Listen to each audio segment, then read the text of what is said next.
Welcome to spectrum career institute grady. तो बच्चों, आज हम लोग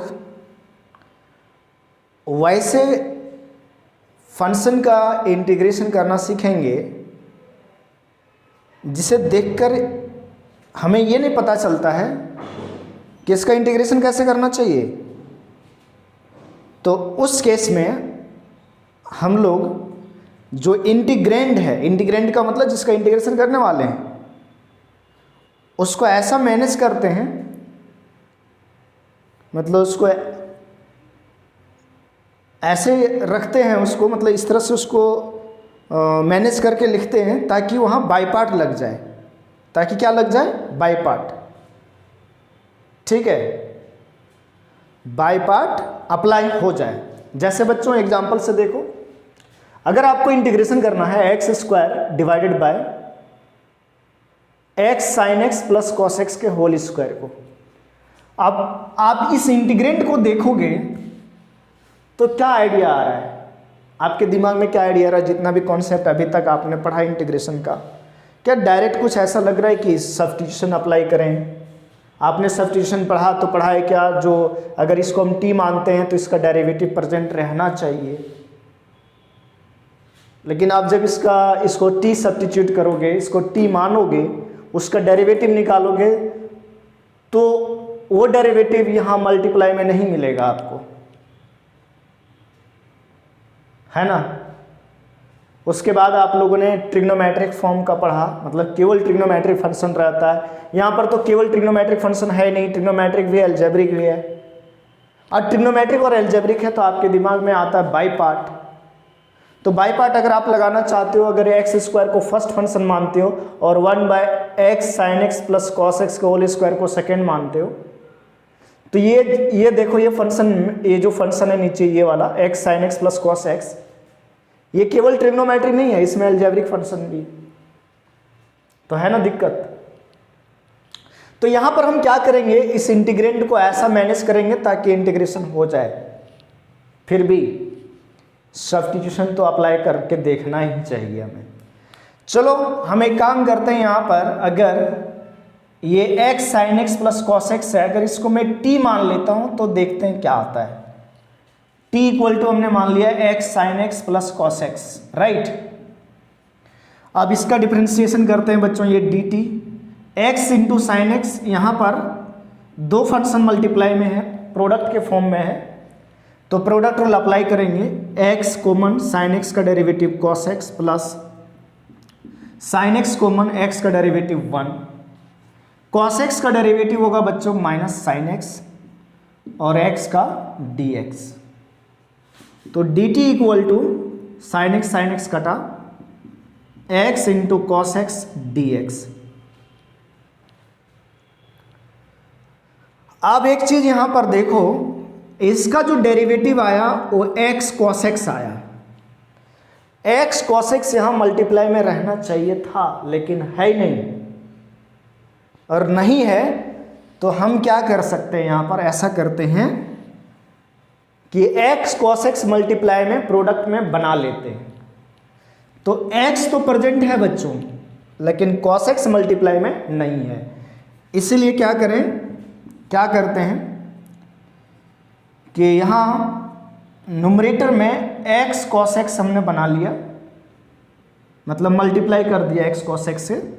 x तो ऑलरेडी था तो यही x ले लिया, cos x से मल्टीप्लाई किया, divided by x sine x plus cos x लिखा होल स्क्वायर, ताकि देखो इस फंक्शन का डेरिवेटिव ये हो गया। अब आपने cos x से मल्टीप्लाई किया है, हम लोगों ने खुद cos x से मल्टीप्लाई किया है, तो cos x से डिवाइड भी करेंगे, या तो बोल दो sec x से मल्टीप्लाई करेंगे, क्योंकि sec इंटू कॉस क्या होता है 1, और ये dx।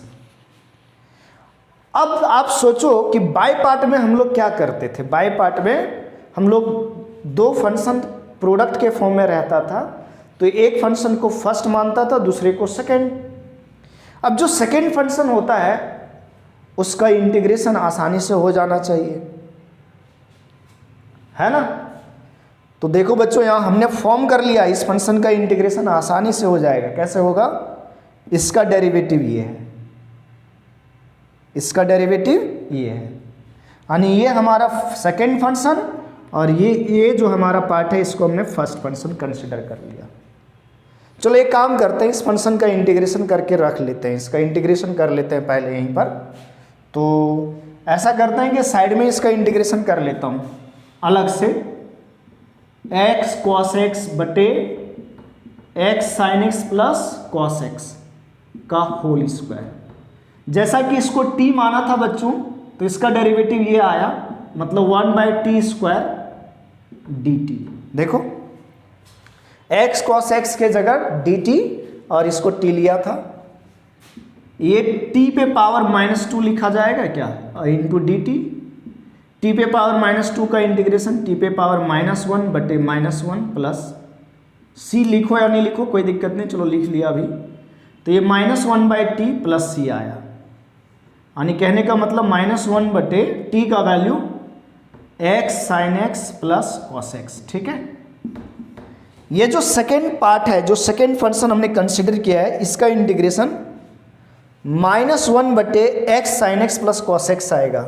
अब यहाँ पर हम प्रोडक्ट रूल अप्लाई कर रहे हैं। चलो तो क्या होता है बच्चों, first function common x into sec x common, second का इंटीग्रेशन मतलब x cos x बटे x sin x plus cos x का होल स्क्वायर dx।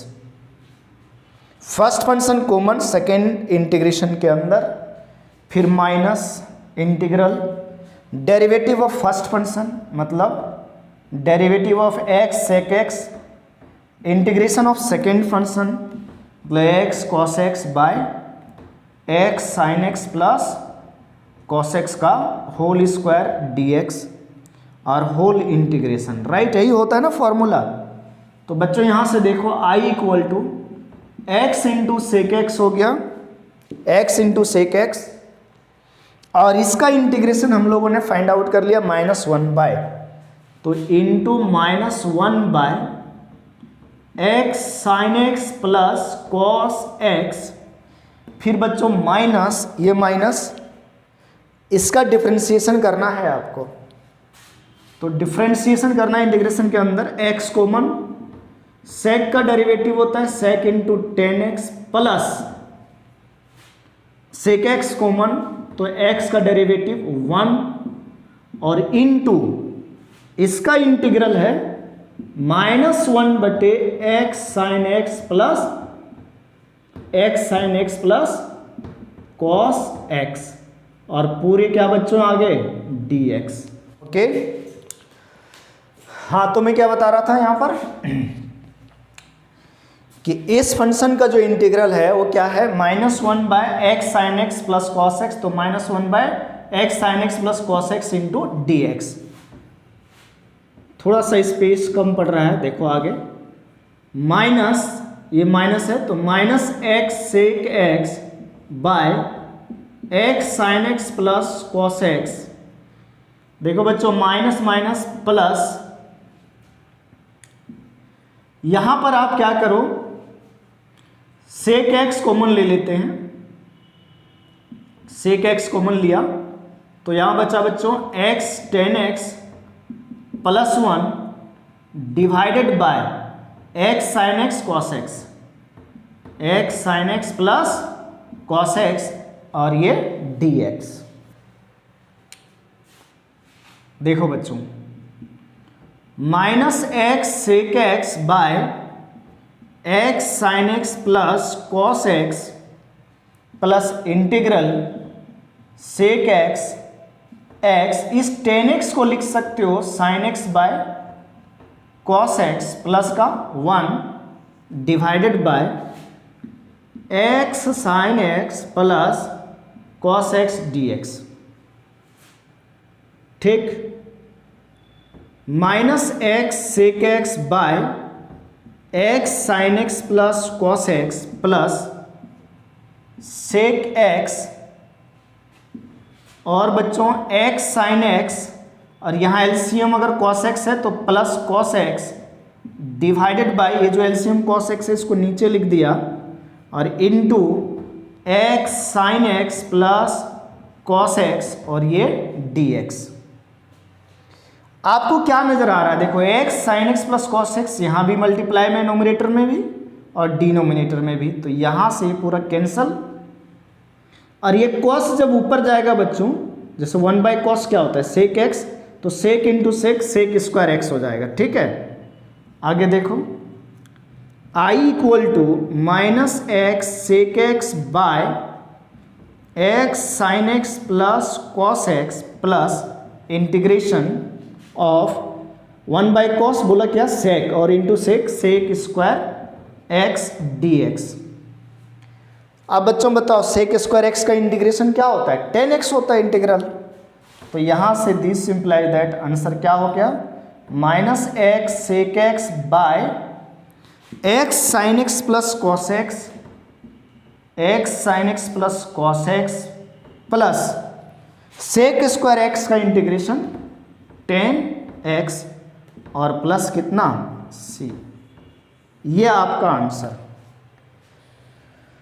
तो बच्चों ये क्वेश्चन बहुत ही इंपॉर्टेंट है और खास करके ऐसा क्वेश्चन इंटीग्रेशन का IIT एडवांस में पूछा जाता है। एडवांस लेवल प्रॉब्लम है इंटीग्रेशन का ये, जहां पर आपको पता नहीं चलेगा कि करना क्या चाहिए। तो एक बार आप ऐसे भी सोचना, मतलब अपने एक लॉजिकल सोचो कि हम लोग क्या करते हैं जब कुछ नहीं समझ में आता है तो सब्स्टिट्यूशन करते हैं। तो जैसे मैंने आज सब्स्टिट्यूशन करके इसको देखा, इसका सब्स्टिट्यूशन करके देखा, t मान लिया इसको, तो इसका डेरिवेटिव आया x cos x।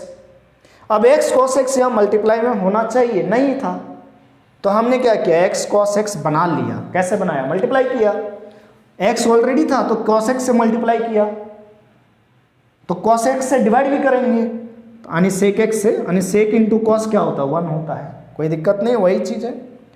अब इस फंक्शन का डेरिवेटिव ऊपर में है, मतलब इसका इंटीग्रेशन हम आसानी से कर सकते हैं, जैसे मैंने यहाँ पर आपको ये करके बताया है पहले, ये चीज है ना। तो इसका इंटीग्रेशन हो जा रहा है आसानी से, और डिफरेंशिएशन तो इसका कर ही ले सकते हैं। तो अब यहाँ लग रहा है कि बाय पार्ट हम लगा देंगे और एकदम श्योर लगा लिया, ये सेकेंड फंक्शन है, इसको फर्स्ट फंक्शन कर दिया, सॉल्व, आ गया आंसर।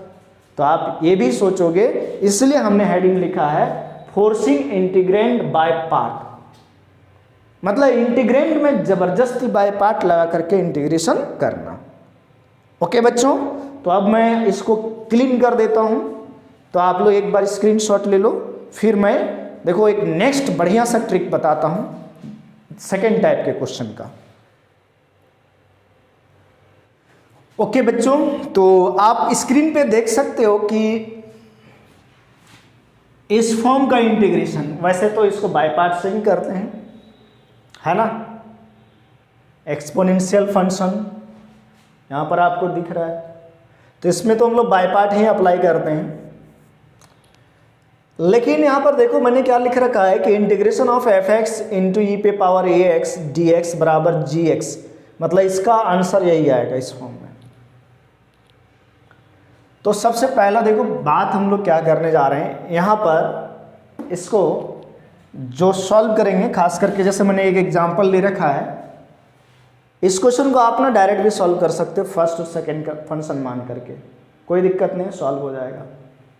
थोड़ा सा लेंथी जाएगा, थोड़ा सा क्या होगा, लेंथी जाएगा, लेकिन यहाँ पर जो मैं आपको एक ट्रिक बताने जा रहा हूँ, खास करके वो ट्रिक इस फॉर्म के लिए ही है। जब ऐसा फॉर्म रहेगा, ई पे पावर वाला फंक्शन रहेगा, यानी एक्सपोनेंशियल रहेगा, नेचुरल एक्सपोनेंशियल फंक्शन, और उसके साथ यहाँ fx, मतलब कोई पॉलिनोमियल। तो यहाँ पर मैं लिख दे रहा हूँ कि वेयर अप्लाई कब करना है, जब भी भैया कोई ट्रिक होता है ना, तो वो ट्रिक कुछ खास क्वेश्चन में ही लगता है, ऐसा नहीं कि हर एक जगह लगता है, ठीक है, ये तो आप लोग kannते ही हो। तो where fx and gx are polynomial of same degree, ये दोनों पॉलिनोमियल है सेम डिग्री का, ठीक है। यानी कहने का मतलब क्या हुआ कि अगर यहाँ पॉलिनोमियल है और ये यहाँ ई पे पावर वाला कोई फंक्शन है, मतलब एक्सपोनेंशियल फंक्शन है, तो ये जो gx पॉलिनोमियल है ना, इसको हम लोग अपने से कंसिडर करेंगे। यानी क्या करेंगे, पहले क्या सोचो, क्या सोचोगे, है ना, मतलब सोचने वाली बात क्या है कि पहले तो लेट कर लो लेट gx या polynomial of same degree as of किसका, fx का। और यहां पर जो है वो तो रहेगा ही। जैसे इसका सॉल्यूशन देखो बच्चों, x³ - x + 1 इंटू ई पे पावर 3x dx। इसका जो इंटीग्रल है हमने मान लिया कौन सा पॉलिनोमियल, ये देखो क्यूबिक पॉलिनोमियल है। कौन सा पॉलिनोमियल है, क्यूबिक पॉलिनोमियल। तो यहाँ एक स्टैंडर्ड क्यूबिक पॉलिनोमियल मान लेते हैं, ax³ bx² cx + d मान लिया। और इनटू ई पे पावर, देखो जो यहाँ था वही यहाँ लिखा है, मतलब ई पे पावर 3x और प्लस यहाँ चलो कोई कांस्टेंट हम लोग जो सीलियन यहाँ के मान लिया, कोई दिक्कत। उसके बाद क्या करना है, दोनों साइड डिफरेंशिएट कर दो, differentiating with respect to x on both side. आप लोग को मालूम है कि ये इंटीग्रल जो है वो x के रिस्पेक्ट में है, मतलब dx ऑपरेटर है। तो अगर मैं इसका डिफरेंशिएशन करूंगा x के रिस्पेक्ट में ही, तो ये इंटीग्रल और डिफरेंशिएशन एक दूसरे को कैंसिल करेगा। तो जो फंक्शन अंदर है वही बाहर डायरेक्ट आ जाता है, वही क्या होता है, बाहर आ जाता है। यानी इंटीग्रेशन और डिफरेंशिएशन एक दूसरे का रिवर्स प्रोसेस है। तो अगर सेम वेरिएबल के रिस्पेक्ट में इंटीग्रेशन और डिफरेंशिएशन कर रहे हैं तो डायरेक्ट जो फंक्शन है वही चीज़ आ जाएगा। अब यहाँ बच्चों देखो इसका डिफरेंशिएशन करना है, तो ये पॉलिनोमियल फंक्शन और ये एक्सपोनेंशियल, मतलब दो फंक्शन प्रोडक्ट में है। तो यहाँ पर हम प्रोडक्ट रूल अप्लाई करेंगे, ठीक। तो मैं क्या कर रहा हूँ, पहले इसको कॉमन रख ले रहा हूँ, ax³ bx² + cx + d। और यहाँ x में 3 से मल्टीप्लाई इसलिए 3 और e पे पावर 3x प्लस, हमने इसका डिफरेंशिएशन करा अभी, अब इस पार्ट का करेंगे तो ये हमारा कॉमन रहेगा। और इनटू इसका डिफरेंशिएशन 3ax² + 2bx + c और d इज द कांस्टेंट, तो इसका डिफरेंशिएशन 0। ये k कांस्टेंट, तो इसका डिफरेंशिएशन 0। अब हम लोग क्या करेंगे जानते हो, कोफिशिएंट कंपेयर करके ये बी सी का वैल्यू निकाल लेंगे, ए बी और सी और डी का वैल्यू निकाल लेंगे, ठीक है। देखो तो x³ - x + 1 ई पे पावर 3x। तो ये काम करो बच्चों, ई पे पावर 3x कॉमन आ रहा है, यहाँ भी है यहाँ भी है, तो वो तो कॉमन ले लेंगे। लेकिन अब देखो x³ के साथ कोफिशिएंट क्या है, उधर x³ नहीं है, मतलब 3ax³, ठीक। x² यहाँ भी है और यहाँ भी x² है, यहाँ 3 × b मतलब 3b और यहाँ 3 है प्लस 3a और x²। x यहाँ भी है यहाँ भी है बच्चों, तो यहाँ 3 × c, ठीक। और यहाँ x कोफिशिएंट 2b है तो प्लस 2b और इंटू x, है ना। और कांस्टेंट यहाँ बच्चों d है और यहाँ c है ना। इसको ना कैपिटल D कर लो, इसको कैपिटल D कर लो, ज़्यादा बढ़िया रहेगा, क्योंकि सब कैपिटल माने तो कैपिटल में ही ले लेते हैं। तो D प्लस कितना बच्चों C, और D नहीं 3D, क्योंकि यहाँ 3 से मल्टीप्लाई हो रहा है, तो ये 3D और प्लस C और इनटू ई पे पावर 3x कॉमन आया था, तो ई पे पावर 3x कॉमन। अब ई पे पावर 3x बच्चों देखो यहाँ और यहाँ से कैंसल हो जा रहा है। अब कंपेयर करो कोफिशिएंट,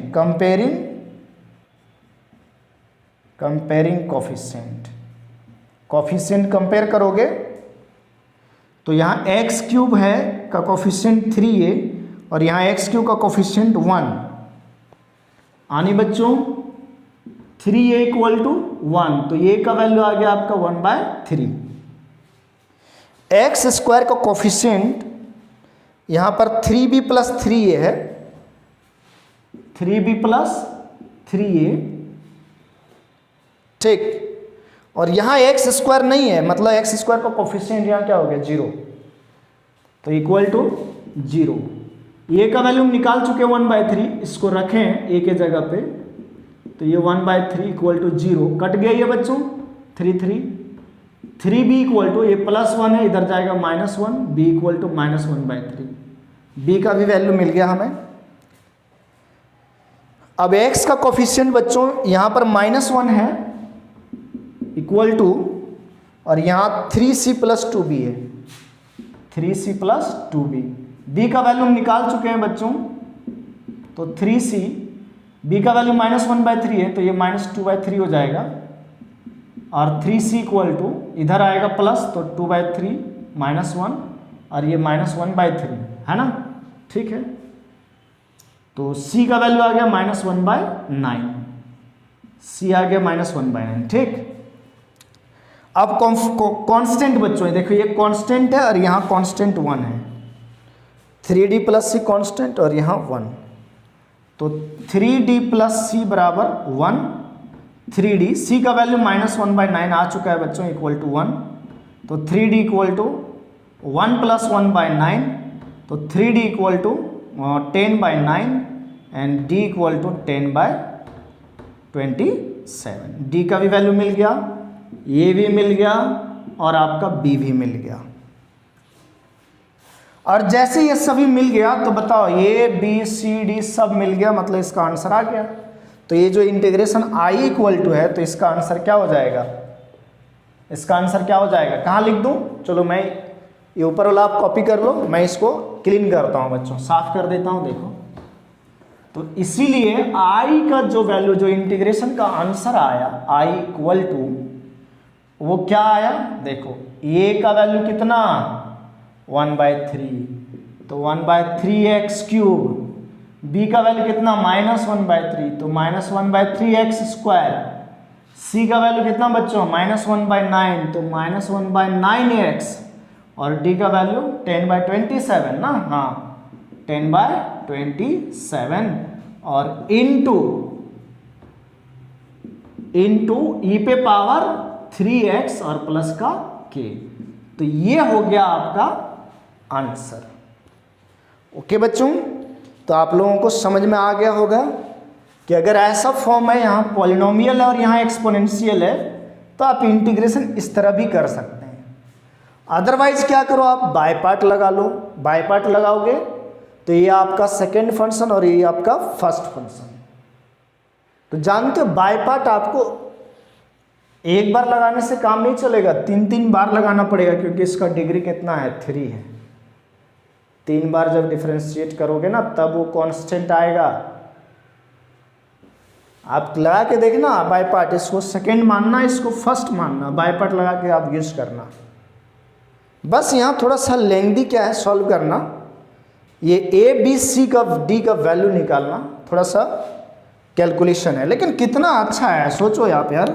अगर पॉलिनोमियल इंटू एक्सपोनेंशियल रहा, तो जितना डिग्री का ये पॉलिनोमियल है उतना ही डिग्री का स्टैंडर्ड पॉलिनोमियल मान लो, और इंटू यही होगा। बाय पार्ट जब जानते हो ना आप लोग, इस ये इंटीग्रेशन किया ही होगा, x इंटू e⁻x dx का।